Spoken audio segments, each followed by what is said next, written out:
Hello, I've got a quick video recipe for you today. I'm making balsamic caramelized red onion relish.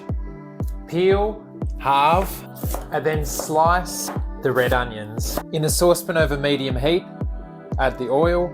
Once warm, add in the sliced red onions and garlic. Cook while stirring for 5 minutes. Now that the onions have softened and started to change colour, I'll add the water, give it a stir, place the lid on and cook for 10 minutes.